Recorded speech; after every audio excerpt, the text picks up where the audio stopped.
Win big in 2024 with Team Sync from RotoBaller. Import your fantasy teams and sync your leagues. Get customized tools and tailored advice for your specific rosters and scoring settings, including live recommendations from the Live Draft Assistant, Free Agent Finder, and Lineup Optimizer. Sync an unlimited amount of NFL, MLB, NBA, and NHL fantasy teams from all of the major fantasy platforms. Get a discount for any premium pass using my promo code Knuckler. Just visit rotoballer.com/radio and start rotoballing like a boss. This podcast is also brought to you by Parlay Play Fantasy Sports. Use my referral code RotoBrady. Get that sweet, sweet deposit bonus. They've got free contests, paid contests coming to a state near you. They're slashing lines and giving out boosts and bonuses all day long. Check it out. It's a fun platform. And what is up, everybody? This is Brady Grove bringing you episode 135 of RotoBaller's official MMA podcast. Tap that. And we've got UFC St. Louis on Saturday. Break out the red panties.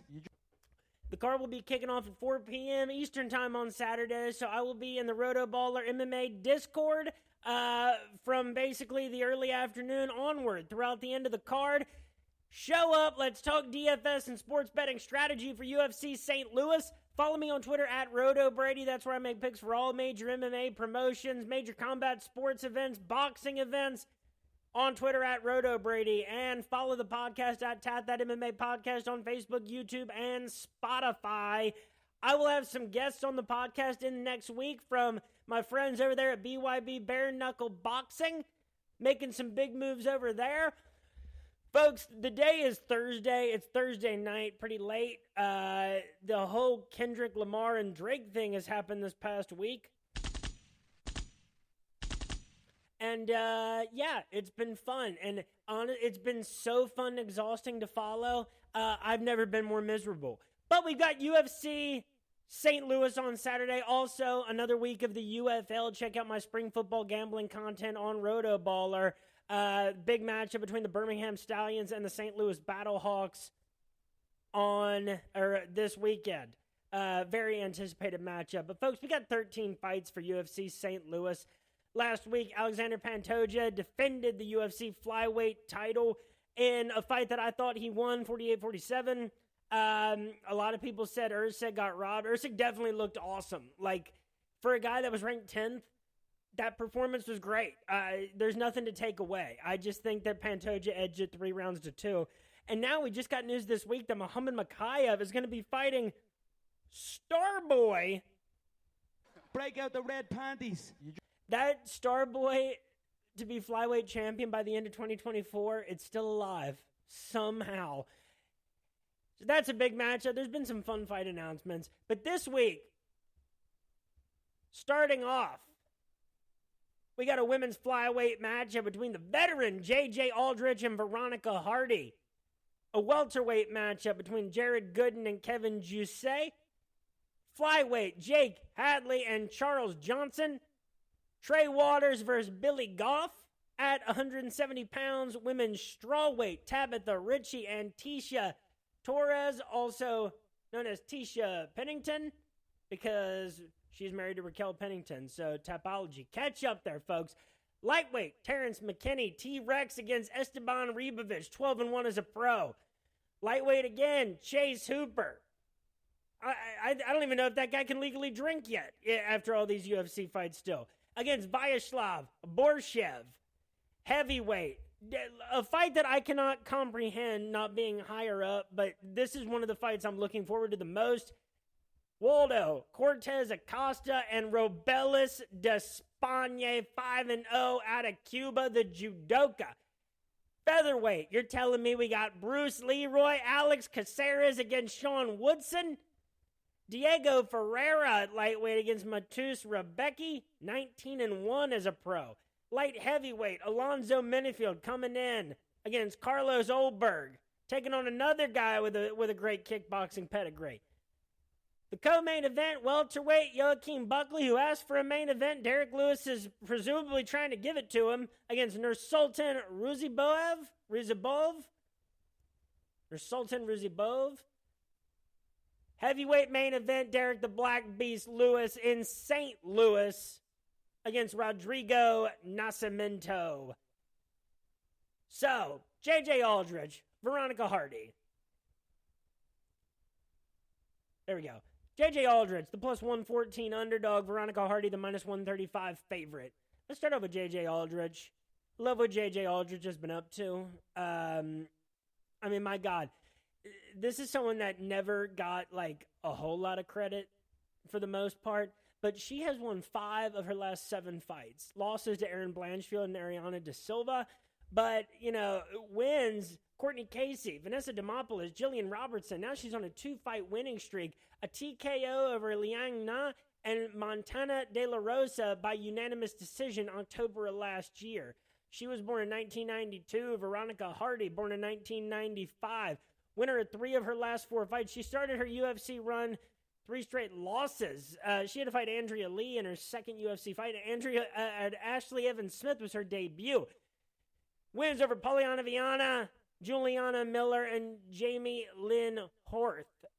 Those last 2 were by decision. Her last 3 fights have gone the distance.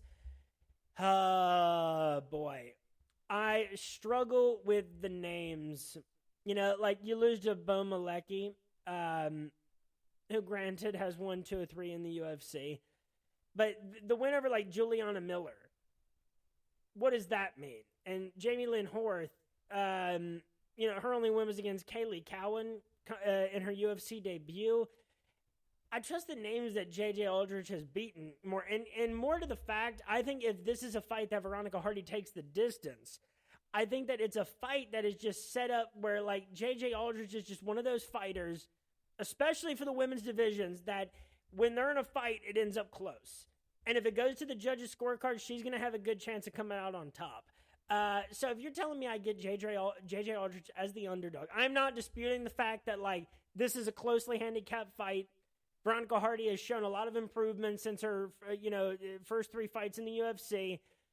But for right now, I have to say this is about a 50-50 matchup. Give me J.J. Aldrich. I would be most comfortable with J.J. by decision. That is like plus 160. That's all right. And Hardy, if I was going to go with Hardy, I'd probably go with Hardy by decision too. That's plus 117. This fight to go to decision is minus 400. Next up, the welterweight matchup between Jared Gooden and Kevin Juice. Juice, the minus 230 favorite, Jared Gooden, the plus 190 underdog. Let's start off, actually, with Jared Gooden. Loser of 4 of his last 6 fights. 2 wins in his last 4 against Nicholas Stolzhead by first-round knockout and a second-round rear naked choke against Wellington Turman. Okay. That's all right. Losses to Alan Jubin back in 2020. Just the name tells you how long ago that really was right now. Lost to Abubakar Nurmagomedov, Randy Brown by unanimous decision, and Carlston Harris. He's only lost by unanimous decision, and his only wins have been inside the distance. Very interesting. Born in 1993, he will have a 2-inch reach advantage over Kevin Air Juice, who has come in very well to the UFC, beating Kiefer Crosby in his debut with a first-round rear naked choke, and then outstriking Kenan Song 134-62 December of last year at UFC Fight Night Song versus Gutierrez. Yeah, like, Jared Gooden can get those wins against Wellington. If this was like a closely handicapped fight against another guy about Jared Gooden's career stature, then it's probably, that's probably one where I look to Jared Gooden, because you look at the guys that he's fought and it's not that bad. No one's finished him, but Juice appears to be, have that upward trajectory. He's looked really good, and especially in that last fight against Kenan Song. I think that Juice by decision right now, just with the way that things have progressed for Jared Gooden, probably makes the most sense. I think Juice probably wins this fight like 70 to 75 times out of 100. Juice by decision plus 165. Hit it. And then I think, like, it's just hard to say that Juice puts him away. And if you're going for Jared Gooden, you probably just go like inside the distance plus 300. But honestly, I don't know if that's worth it. Juice, I do think is going to cause a lot of problems for Jared Gooden. Next up, we got a flyweight matchup between Charles Johnson and Jake Hadley. Hadley, the minus 135 favorite. Charles Johnson, the plus 114 underdog. And look, I have said to Charles Johnson before, don't do this. You cannot do this, you know? And particularly in his last time out against Azat Maksum, he told me, but I'm not impressed by your performance, and I look forward to... And so you look at like the 3 wins that Charles Johnson has against Zhalgas Zhumagulov, Jimmy Flick, who he knocked out. Against Zhalgas, he landed 115 strikes. He got the unanimous decision against Azat February of this year by unanimous decision, outstriking him 76-38, 2 takedowns, surviving a knockdown. The losses that he took, I mean, you look at the loss to Rafael Estevam, where he landed 72 strikes to 18, but he got taken down 3 times. The unanimous decision loss to Cody Durden, where he held his own in the striking, he just got taken down 11 times. That's a problem. And then against O'Day Osborne, it really was a super close fight, and of all things that saved it for O'Day was his 3 takedowns, Jake Hadley, born in 1996. They have the same reach at 70 inches. He, too, has lost to Cody Durden. By unanimous decision, he got taken down 4 times in that fight. His wins are against Carlos Candelario and Malcolm Gordon. He got them inside the distance. He won his, Contender Series fight against Mitch Raposo of The Ultimate Fighter with a second-round rear naked choke.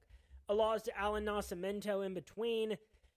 I like the win over Malcolm Gordon in principle, but Gordon really, in his stretch in the UFC, despite the tough guys that he had to fight, did not have much success. Candelario, the same thing. He had to fight a lot of prospects or just solid fighters, and he lost a bunch. Charles Johnson, it's been a little, he had that rough 3-fight stretch where he, too, took on opponent.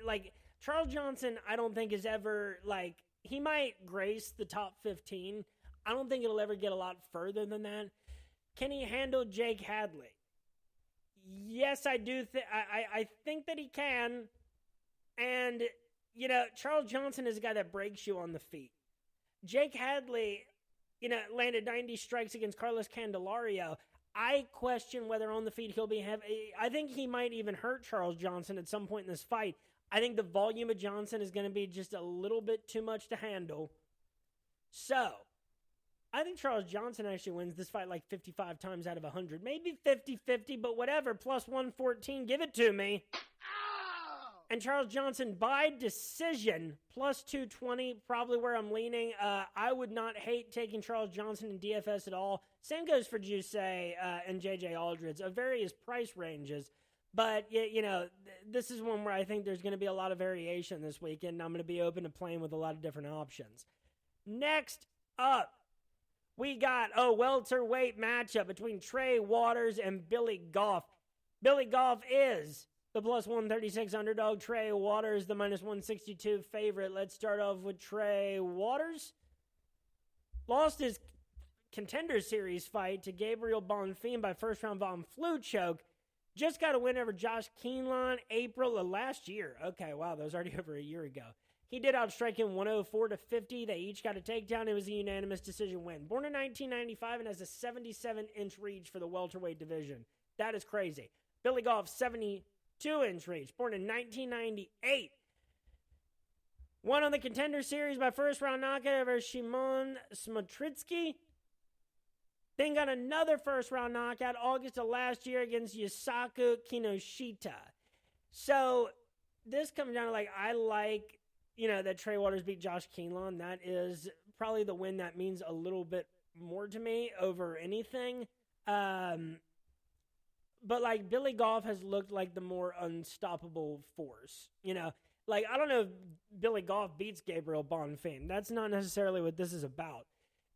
Billy Goff is wild. Junkyard dog, as my dude Cody over there at Blood Money MMA Bets would say, and as many others would say.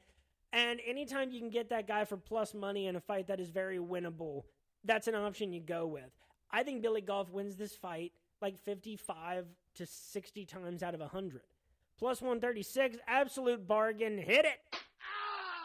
And I guess if you're going Billy Goff, you go by knockout. I think that is the most reasonable, place to go.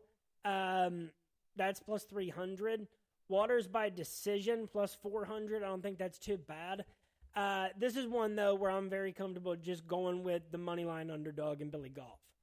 Next up, we've got a women's strawweight matchup between Tabitha Ritchie and Tisha Pennington. Tisha Pennington, the plus 120 underdog. Tabitha Ritchie, the minus 145 favorite. Let's talk about Tisha first. Tisha, coming off a loss to Mackenzie Dern by split decision, where she actually outstruck Mackenzie 76-50. That was all the way back in April of 2022. She had 3 wins in a row before that. And my God, let's go back just a little further. Let's pay a little bit of homage. Tisha won 6 of 7 fights between December of 2014 and December of 2017, capping it off beating Michelle Watterson Gomez, the karate hottie. Then she lost 4 in a row. You know who was 2? Jessica Andrade, Joanna Jacek, Zhang Wei Li, and Marina Rodriguez. All by unanimous decision. Nobody was able to take her out. Then a 3-fight winning streak against Brianna Fortino, Sam Hughes, and Angela Hill. She was able to get a finish over Sam Hughes. The rest were by decision. She landed a combined 228 strikes against Fortino and Angela Hill. Now coming off the loss, she was born in 1989. Tabitha Ritchie born in 1995. She will have the 1-inch reach advantage. Tabitha Ritchie, 4-fight winning streak. After her UFC debut where she got finished by Manon Furriot, easy to forgive that now, and my God, especially getting finished by someone who's looking like a very real contender at flyweight. 4 wins in a row, decisions over Maria Oliveira, Poliana Viana. She landed a combined 95 strikes and 10 takedowns in those fights. Gets a second-round submission over Jessica Panay, March of 2023. Lands 100 strikes with 3 takedowns and a unanimous decision win over Jillian Robertson. Then takes a split decision loss to Lupi Godinez, who just came off a pretty disappointing performance against Virna Jandiroba. An uninspired performance, I'll put it that way. But I'm not impressed by your performance, and I look forward to... Yeah, this is one where I love to look back at what Tisha has done, for sure. Getting up there in age for the Tiny Tornado. That win over Angela Hill was cool. It's a way different fight than a fight against Tabitha Ritchie. Especially 6 years younger. She hasn't fought since April of 2022. She hasn't won since August of 2021. Ritchie fought twice in 2023. And got wins over Panay and Jillian Robertson, and then lost in November of 2023, I guess. And in a close fight by split decision. The wins on Ritchie's record are meaningful enough. I think that this is going to be a problem for Tisha, where you're going to have to, Angela Hill took you down twice. Brianna Fortino took you down twice. How many times is Tabitha Ritchie going to take you down? 3 to 5, I think at least. And that is the route for a unanimous decision victory for Tabitha Ritchie. I think that, as each fight for Tisha happens, it's more likely that someone actually puts her away. But until that happens, I go Tabitha Ritchie to win this fight like 65 to 70 times out of 100, minus 135. Give it to me. And Ritchie by decision plus 120 is what makes the most sense to me.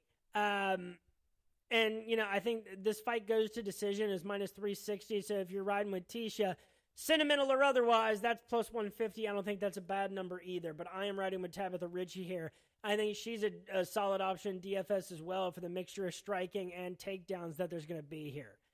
Next up, we've got a lightweight matchup between Terrence T-Rex McKinney and Esteban Ribovich. Break out the red panties. This fight is going to be fireworks. There's going to be, there could be 3 knockdowns in this fight. Who knows? This fight could end in 5 seconds. Very exciting stuff. Let's talk about T-Rex first. You got to love the personality. He's been fun to watch. He's been very active since he joined the UFC in July of 2000. Lost that Contender Series fight to Sean Woodson. Really come into the UFC June in 2021. Has been super active. You love to see it. He fought 4 times in 2023. Capped off with 2 straight wins. The talk was really how Terrence McKinney was falling apart. He got knocked out by Drew Dober. He got knocked out by Ismail Bonfim. He got subbed by Nazim Saidakov. Bounces back with 2 straight victories, both first-round knockouts over Mike Breeden and Brendan Marote. You love to see it. Born in 1994, Robelis, born in 1996. He will be at a 4-inch reach disadvantage. He is the winner of 2 of 3 fights at the UFC level, a first-round knockout in the Contender Series, a unanimous decision loss to Loic Radzhabov, which basically he outstruck Loic 66-40. He knocked him down once, but he got taken down 11 times, and that, it's really hard to come back from 11 takedowns. Then, unanimous decision victory over Kamela Kirk, 115-56 in the striking, 2 takedowns for Esteban. So, this is a fight that it is generally considered that the early stage is going to be for T-Rex. T-Rex, it just shows that the longer a fight goes on, the way less likely it is to be him that's doing the finishing. All of his UFC wins are first-round finishes. And he's lost fights in the second round. He has been knocked out in the first, but getting finished in the second. Esteban throws volume at you, and he's a dog. That could be a problem. This is kind of a coin toss. This fight, let's say T-Rex is the plus 140 underdog. Robelis the minus 166 favorite. Oh, boy. I think, that's a tough one. T-Rex has been fighting a lot. It's just he hasn't been able to string together this much consistency. I would say Esteban, just minus 163. Maybe by second round finish, if you're trying to get cute with it, or by knockout, which is plus 110. T-Rex inside the distance, plus 150. I do really like that number. But Robelis minus 163, I think he wins this fight probably 55 to 60 to 65 times out of 100. Probably close it on the upward end. It's just if he doesn't get put away early, the odds are significantly stacked in his favor historically. So I'm opting for Robelis. I think this is a fight you want some DFS part of. Either way, I think there could be value. But I'm just inclined to go with the guy that I think is better suited to win the fight past round 1. Terrence McKinney, by the way, in round 1 is plus 225. That's a solid number, too. See, there's a bunch of different... You can really get creative and have some fun betting on that fight. But, I've told you what I think are the probabilities there. And go at it. Go crazy, be mad scientist with T-Rex versus Esteban Robelis. Next up, we got a lightweight matchup between Chase Hooper and Vyacheslav Borshev. Chase Hooper is the plus 120 underdog. Vyacheslav Borshev, the minus 142 favorite. Let's talk about Borshev first, because I like Chase Hooper a little bit. We'll get back to it. Born in 1992, coming off a draw to Nazim Saidakov. Majority decision. He outstruck him 143 to 91. He did get knocked down once. He got taken down 4 times. His only win since January of 2022, which doesn't sound that long ago, and he also has a win over Chris Duncan on the Contender Series. But his last, his 2 wins, May of 2023, a second-round knockout over Mahashate, where he got 3 knockdowns. He looked fantastic in that fight, really dominant. Losses to Mike Davis and Mark Diakish by unanimous decision in between. He got taken out 11 times by Diakish. But then January of 2022, he got the first-round knockout against Dakota Bush. All 3 of his UFC wins have been by knockout. All 3 non-win results have been by decision. Chase Hooper. This is a guy born in 1999. Has been in the UFC more or less for 6 years. July of 2018, he made his Contender Series debut. He won his first 2 fights at the UFC level, again in the Contender Series and against Daniel Tamer. it was that Caceres loss all the way back in June of 2020, which seems like it was yesterday, and it was very much not yesterday. That was like the checkpoint.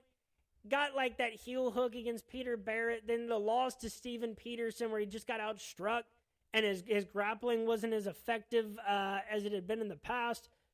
Now he's won 3 of his last 4, dating back to May of 2022. A third-round finish by TKO against Felipe Colares after 4 takedowns. He took a loss to Steve Garcia in between by first-round knockout. He is now on 2 straight victories against Nick Fiore by unanimous decision. He landed 149 strikes in that fight. And then an early rear naked choke win over Jordan Leavitt. This is a tough one to call because Vyacheslav Borshev seems to do, this could be a problem for Chase Hooper. You can take Vyacheslav Borshev down, and I do think that Chase Hooper is going to get him down. The problem is, Chase Hooper can really get affected by the damage done to him in the striking, and Vyacheslav Borshev can absolutely do that. He can change the fight, with one punt. The problem is the best wins against Mahashate, I would say. Chris Duncan, has had a decent run, is coming off a loss, but still. And that, draw with Nazim Saidakov, that was meaningful too. So good work by Borshev. Chase Hooper. Why did I think he had... Okay. Winner of 3 of the last 4, I would really like to say that I thought Chase Hooper was well-suited to win this, but I don't. I think that Chase Hooper is going to take too much damage in this fight. I think he could get put away. I think that he could just lose a decision because even though some of the counting stats might not be in Borshev's favor, I do think that Borshev is just going to hurt him more. His strikes are going to mean more. I think Chase Hooper is going to be able to get him down. And, it seems like you might have to rely on Chase Hooper controlling him there. And Borshev's not the best at getting up either, for sure. But I don't know. This is really a kind of a stylistic clash. I'm less impressed with Chase Hooper's wins. As much as I root for this guy because everybody wanted him to be done after taking that loss to Bruce Leroy, being so damn young. I guess I got to go Borshev by TKO knockout. I think Borshev probably wins this fight 60 to 65 times out of 100. I don't hate minus 142. I don't really hate plus 120 for Chase Hooper either. But Borshev by TKO knockout, that's plus 110. I like it. I don't think you bet an outcome for Chase Hooper because it could come anywhere in between decision and submission. And so plus 120, maybe keep an eye on that, see if it gets a little bit more favorable. I could see Borshev, maybe not DFS-wise. He might just be a little too pricey, and I'm just a little bit too uncertain of this outcome. But otherwise, I am very excited to see what the outcome of that fight is going to be. Next up, this is amazing. A heavyweight fight. We're to the main card, by the way.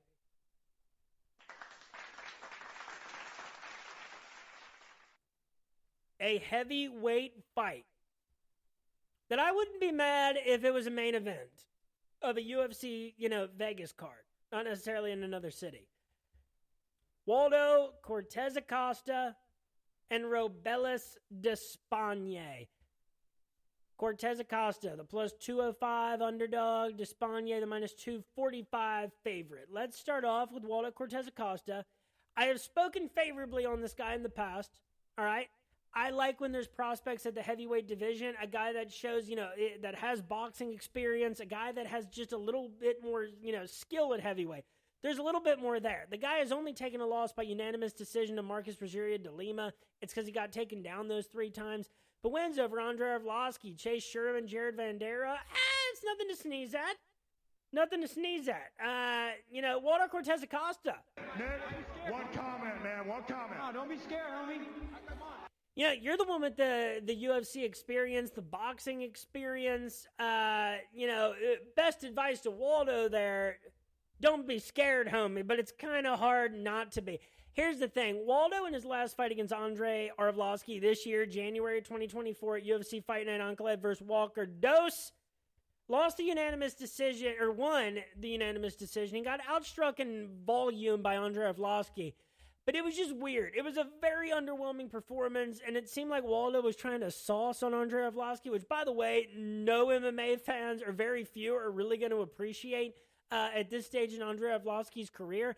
But it just wasn't a great performance. It does make me question, like, where his head's at. And, like, it wasn't an awesome win. He won, but it wasn't awesome. On the other hand, Robelis Despaigne, who has an 84-inch reach, the big boy out of Cuba. That's his nickname, by the way. That I didn't call him that. Cortez Acosta, Salsa Boy, born in 1991.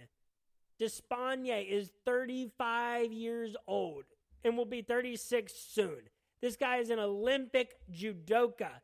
This guy is 5-0 as a pro.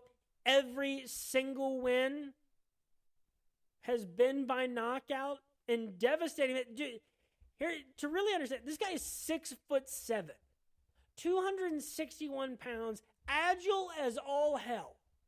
All wins have been by first-round knockout, including that weird, kind of sloppy, but just like sloppily beautiful and brilliant win over Josh Parisian in his UFC debut.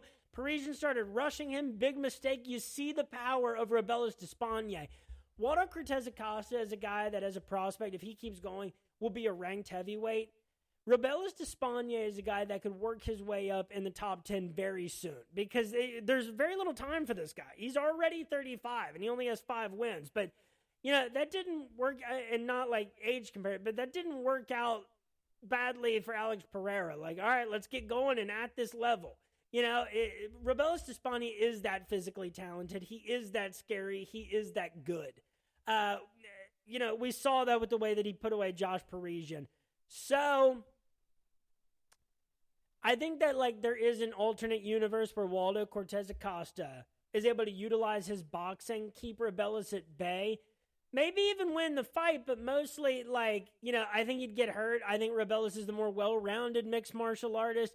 If he got in danger and he wasn't too cocky, you know, taking it down to the ground, controlling Waldo that way, I could see that happening and Robelis winning a decision. But for right now, riding 5 first-round knockouts, Robelis in round 1 is minus 110. Robelis by TKO knockout is minus 165. Despaigne wins this fight, I think, like 75 to 80 times out of 100. Waldo plus 205. If it was like plus 265, maybe I'd opt for some of the, you know, the stylistic, you know, contrast and the UFC experience, a win over Andrei Arlovski. But at that number, it's not enough. I have to go for the guy that looks like an absolute Herculean, Marvel-esque freak of nature, Robelis Despaigne. Break out the red panties. So Despaigne by knockout in the first round. By knockout is probably the best option, minus 165. But in the first round, you know, that's just historically speaking reasonable. I think Despaigne is going to be a very popular addition in DFS this week. It's one of those ones where, like, you know, maybe afterward something crazy happens and it's like, oh, I can't believe we thought that was going to happen. But this is one where I feel very good about rolling with Robelis. Next up, we got a featherweight matchup between Alex Bruce Leroy Caceres against Sean Woodson. Caceres is the plus 180 underdog. Woodson the minus 218 favorite. Bruce Leroy started off at plus 150. It's moved its way up to plus 180 since then. Been a fair bit of movement. Let's talk about Sean Woodson first. This is a guy that, like, you feel like somehow you feel like this guy's, like, underwhelmed. Because the loss to Julian Erosa, I feel like, really hurt his credit on the way up. But he bounces back and got 2 wins against Youssef Zalal and Colin Anglin. It was a draw with Luis Saldana August of 2022, a split decision draw. And now he's still off 2 straight wins. He hasn't lost since June of 2020, and the activity's been kind of up and down. But 2 fights since August of 2023, 2 decision victories over Dennis Bajuka. He lands 71 strikes and 4 takedowns. And against Charles Air Jourdain, 80-60 in the striking, 1 takedown for Woodson. He was born in 1992 with a 78-inch reach. Bruce Leroy, born in 1988 with a 73-inch reach. I love Alex Bruce Leroy Caceres. What a fun guy to bet on over the years. Every time this guy's at like plus 140, plus 180, he catches your attention so strong. Has been in the UFC since March of 2011. We go over there every time that he fights, but like this guy's got a win over Sergio Pettis. You know, he has a win over Cole Miller. He's fought Yair Rodriguez, Kron Gracie, Steven Peterson. And he had a 5-fight winning streak between June of 2019 and October of 2021. Start off with Steven Peterson, worked his way to Sung Woo Choi. He's now won 2 of his last 4, but he's coming off a loss to Giga Chikadze by unanimous decision. August of 2023. He didn't get put away. The 2 wins in a row there was a first-round knockout over Julian Erosa and a unanimous decision victory over Daniel Pineda. The other loss in that stretch of time was to Sadiq Yusuf.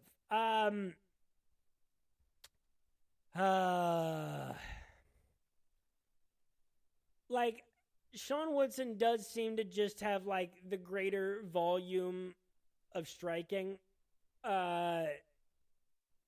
It seems like he is the more like to land 100 strikes, to get, you know, a knockdown. Sean Woodson seems like the more likely guy each time out to throw volume strikes. Bruce Leroy has this weird effect on people, and it's why he's been able to hang around the UFC so long. I cannot spit on a Bruce Leroy moneyline play of plus 180. I think that he does win this fight like 40 to 45 times out of 100. But I don't know. This is one I kind of want to stay away from. It seems so much closer than those odds indicate. And like, so maybe I do just opt Bruce Leroy, but I have no reason to go against Sean Woodson right now. You know, the wins that he has picked up, it's just like, it's not the same level of competition that Bruce Leroy has faced. He plays tricks on people. And his experience and his, just the weird style that you have to put up with. You know what? Hey, Brady. Nick, one comment, man. One comment. Oh, don't be scared, homie. Come on. Whatever, man. This might be my brain and heart getting together, but I'm going to go Bruce Leroy plus 180. I think most reasonably by decision is the most sensible. That's plus 330. Woodson inside the distance, plus 330. Woodson by decision, minus 105. I don't know. I actually think inside the distance might be just a little bit more valuable for Woodson. But Sean Woodson, like, yeah, that guy probably wins this fight. But I have a lot more questions about how he does it. What I know is that Bruce Leroy has made a living as a fighter for, you know, now in the UFC for over a decade of winning fights like this. When you're the underdog, and people seem to be looking a little bit past you. Love that guy. Can't wait to see him fight again on Saturday. Next up, we got another lightweight matchup between Diego Ferreira and Matus Rebecki. Ferreira, the plus 380 underdog. Rebecki, the minus 500 favorite. Let's start off with Diego Ferreira. Coming off a win against Michael Johnson by second-round knockout May of 2023. 3 straight losses before that. And it's like, how do you fault this guy that strongly? You know, he had to take some time away in between December of 2021 and May of 2023. But, like, January of 2020, he beats Anthony Pettis. Back in 2016, he beat Olivia Auburn-Mercier. This guy has fought Beneil Dariush twice. Lost to Dustin Poirier once. His 3-fight losing streak between February of 2021 and December of 2021. Losses to Beneil Dariush, Gregor Gillespie, and Matus Gamrot. And then the win against Michael Johnson. So, but this guy's like almost 40. Like, he'll be 40 in like 7-8 months. So that's pretty old. Matus Rebecki, born in 1992. He will be at an 8-inch reach disadvantage, but this guy has only won at the UFC level, including the Contender Series. 2 subs to his name against Rodrigo Lidio and Roosevelt Roberts in November of 2023. Also a second-round knockout over Loic Radzhabov. unanimous decision win over Nick Fiore. I think, this is one where you want Matus Rebecki in DFS. I think that it's very likely that he wins this fight. And if he doesn't get a finish, I think that'll put up nice counting numbers to get a good score on FanDuel and DraftKings. It's hard to call how I think Rebecki wins. Maybe inside the distance. Ferreira coming off the win against Michael Johnson. I mean, Michael Johnson has actually won 3 of his last 5 fights, including a win over Mark Diakiesh December of 2022. It's so hard to believe. But that is the case. So you can't knock that win too much. It's just that he's almost 40. And Matus Rebecki is not. And his activity, my God, he fought 3 times last year. They were all wins. Minus 500 is always kind of tough to swallow against a guy that has been around as long as Ferreira. But I don't know. I think Rebecki probably wins this fight 80, 85 times out of 100. Rebecki inside the distance, minus 135. By decisions, plus 250. I'd probably go inside the distance. If I'm going Ferreira, I don't know. I probably wouldn't pick a method of victory. I'd just go plus 380, but I don't believe in that number, honestly. That's where I land on that one.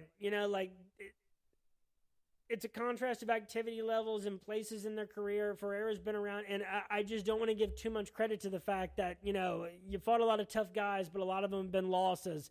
And the last one being against Michael Johnson. That's a flip of the coin nowadays, being 40 years old. But Rebecki has given us no reason to distrust him, really, at least against this like of opponent at the UFC level. Next up, we got a light heavyweight matchup between Alonzo Menifield and Carlos Ulberg. Carlos Ulberg, the minus 278 favorite, and that has come from minus 225. So people have been betting Ulberg, not Alonzo Menifield, the plus 225 underdog. Let's start with Carlos Ulberg, because I said to Cody of Blood Money MMA Bets earlier this week that I like the big hitters knockout parlay of Despaigne by knockout, Derek Lewis by knockout, slight spoiler, and Carlos Ulberg. But let's see how I actually feel about that, because Carlos Ulberg is actually coming off a rear naked choke victory over Dawoon Jung. His first, 4 of his first 5 UFC victories were by knockout. His only loss is by knockout to Kenny Nchekwu. He's knocked out Fabio Charant, Stefan Nchukwi, Nikolai Negumarianu, and Ihar Potieria. And then getting this submission against Dawoon Jung. Very unusual, but meaningful nonetheless. Ulberg was born in 1990. He's a big dude, 6'4", 77-inch reach, the Black Jag. This guy is going to be just fine whether fighting works out or not. It just turns out that he's a fantastic kickboxer. Alonzo Menifield, surprisingly, born in 1987. You forget how old this guy is. Hasn't really lost since December of 2021. Before that, you have to go back to September of 2020 when he got knocked out by Ovince St. Preux. Guy's been in the UFC through the Contender Series for a surprisingly long time, going back about 7 years. Now, let's skip past the Fabio Charant and Ed Herman wins and the William Knight loss, which was gratefully disappointing. Now, you've won 4 of your last 5, with the fight against Jimmy Crute being a draw because he got 2 knockdowns but got taken down 6 times throughout the fight, but wins by first-round knockout over Oskar Mozarov, Misha Serkinov, bounces back after the draw with Jimmy Crute, gets a second-round submission July of last year, and then a unanimous decision victory over Dustin Jacoby. Even though he got outlanded 93-68, it was the damage that he did to Justin Jacoby. I said Ulberg early in the week. I actually do have to switch this up to Alonzo Menifield. Despite the fact that he is 3 years older, Menifield has just looked so much better. Since that William Knight loss, I thought that was about over. It's all right, you're coming off a win over short fuse Ed Herman, August of 2021. What year is it against Ed Herman? Let's see here. But then to take out a guy in Jimmy Crute, who at one point was a prospect of this division, to beat a guy with Dustin Jacoby with the kickboxing experience and the boxing experience that he has, to weather, the puzzle that Jacoby can be at times with his reach, and to continuously get inside and do the damage that he needed to. And Dustin Jacoby is a guy who has a long reach too. Well, 76 inches, not crazy. Not as much as I thought. But those are better wins than Carlos Ulberg has. The guys that Ulberg has knocked out, it's not an impressive resume. I like Carlos Ulberg. It'd be really fun if he won this and to see who that next matchup would be. But I think it's going to be fun to see who Alonzo Minifield gets next too after he beats Carlos Ulberg. I think Alonzo Minifield wins this fight like 50 to 55 times out of 100. I think that this would be a very easy fight to call pick'em. It's crazy that Ulberg is down to minus 278. Give me Alonzo Minifield. Plus 225. Hit it. You could split, like, if you're going Ulberg, I would just say go ahead and do, like, Ulberg by knockout, minus 110. I think that's probably the best bet. I think those exchanges are going to happen in this fight. Minifield, I don't think you need to go method of victory. I think by decision, plus 800, and by knockout, plus 450. Kind of equal values in this one. Maybe Ulberg doesn't, last the whole time. I don't know in a successful fight for Alonzo Minifield. But I know that plus 225 seems to be an absolute steal at this point. So let the record reflect. I have changed my pick from what I said it would be earlier this week. And now we are to the co-main event of the evening.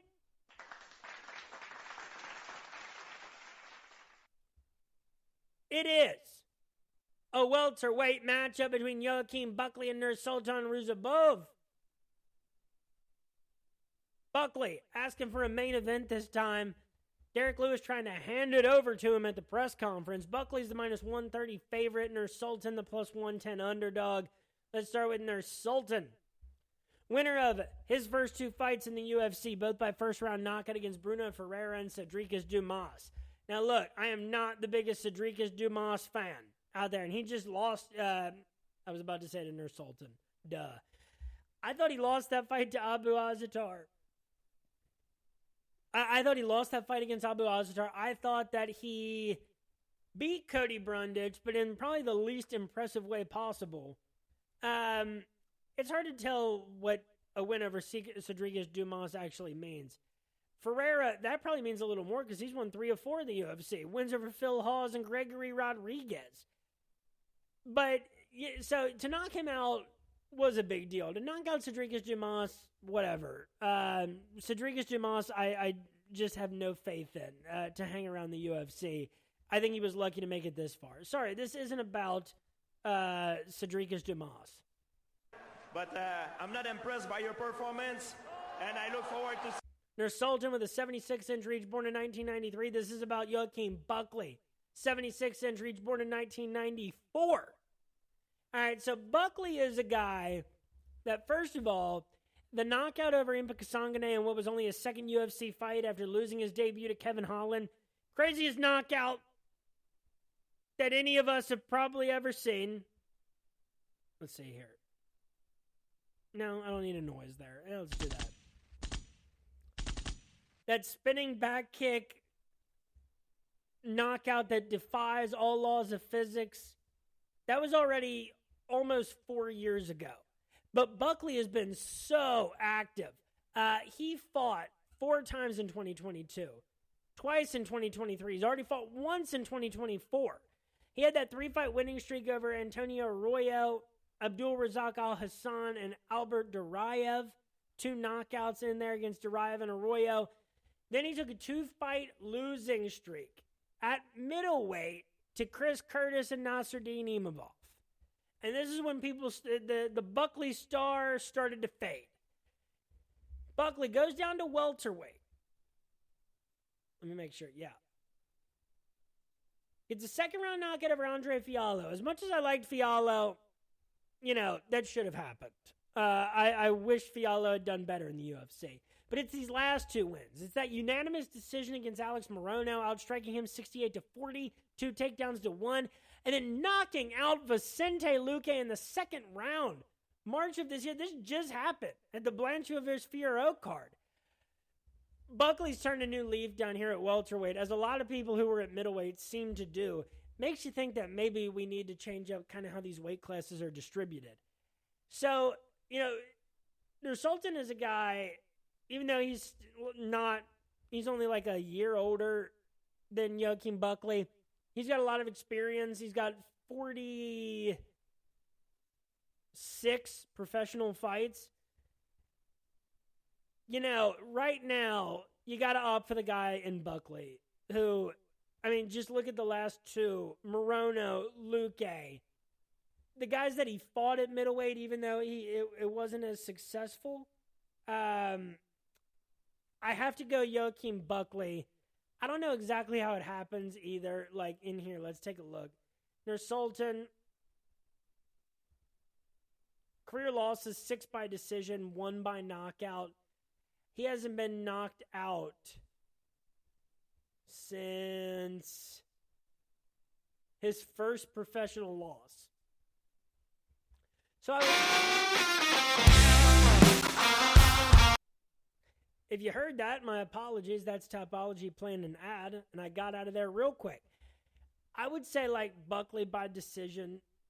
I think that like in a similar performance to Morono, like Nursultan, I just think that he's going to lack the skills here to deal with Buckley, and I think it's going to play right into Buckley's hand. It could be by knockout. It very well could be. You're telling me I get Buckley minus 130. I think he wins this fight 60 to 65 times out of 100. Hit it. And I like the, Buckley and Minifield in DFS. Minifield, especially at the price you're probably going to get him at. Buckley by decision plus 400. Buckley by knockout plus 140. Ruzabov by knockout plus 330. That's probably the most certain. Like, if Ruzabov wins, I think it is by knockout plus 330. I think it turns out that his wins over Cedricus and Bruno Ferreira are meaningful because he put him away that early and he is that good. But Buckley by knockout plus 140. Yeah, let's go ahead and roll with that. And now we are to the main event of the evening. Break out the red panties. We got a heavyweight matchup between Derek the Black Beast Lewis and Rodrigo Nascimento. This probably shouldn't be the main event. It's fine. It's kind of subjective on some of these nights where I just want to see 13 fights. You could have done Waldo and Robelis as the main event here, and I think I'd be just as happy. Derek Lewis, his only win, and his only 2 wins since February of 2021 when he knocked out Curtis Blades, and he's fought a lot in between them, was Chris Daukaus by first-round knockout and Marcus Rogerio de Lima by first-round knockout, and Marcus Rogerio de Lima eats Jell-O through a straw for the rest of his life. Not really. Granted, his losses to really tough competition, Cyril Gane, Tai Tuivasa, Sergey Pavlovich, Sergey Spivak, everybody put him away. And then Jailton Almeida, who couldn't. It was supposed to be because Derek Lewis's submission defense had just improved so drastically. My ass. Jailton Almeida didn't want to finish that fight. I don't know why. Watch it again. Watch it over and over again. Tell me he didn't have 8 different opportunities to put Derek Lewis away where Derek Lewis looked like he was ready to tap. What was I talking about? Oh, yeah, Derek Lewis. The only wins since February 2021, Marcus Rogerio de Lima and Chris Daukaus. Rodrigo Nascimento, 7 years younger. He will have a 1-inch reach advantage. He's coming on 3 straight wins, decisions, close decisions against Don'Tale Mayes, Ilir Latifi, and Tanner Boser. You know who knocked out Rodrigo Nascimento? Chris Daukaus. Chris Daukaus. Rodrigo Nascimento, 2 of his wins in the UFC are against Don'Tale Mayes. Credit to him to beating him a second time, when Mayes was clearly, a little bit more ready for him. And by the way, Derek Lewis is the minus 162 favorite. Nascimento, the plus 136 underdog.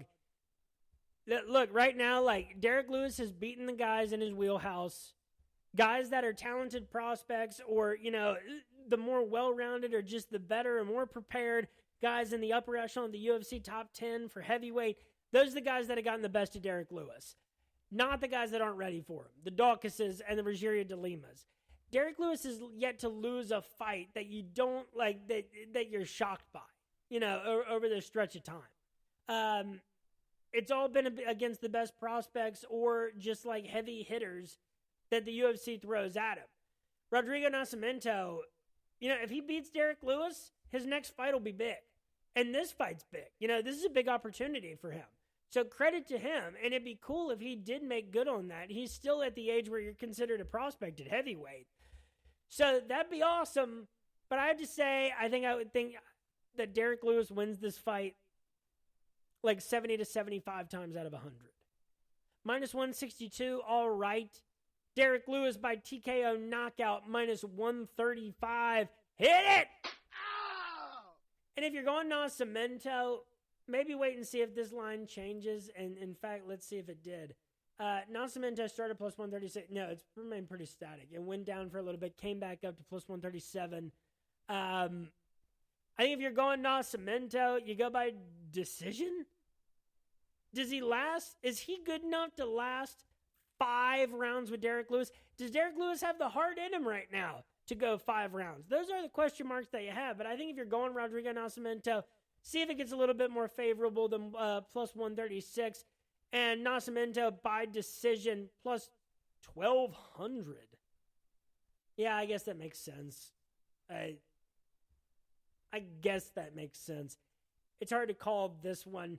But, ultimately, Derek Lewis is one of those heavy hitters that I'm going to have in my DFS lineup, at least one, a couple of them this weekend, because you got to go with the finishes where you think they're going to come.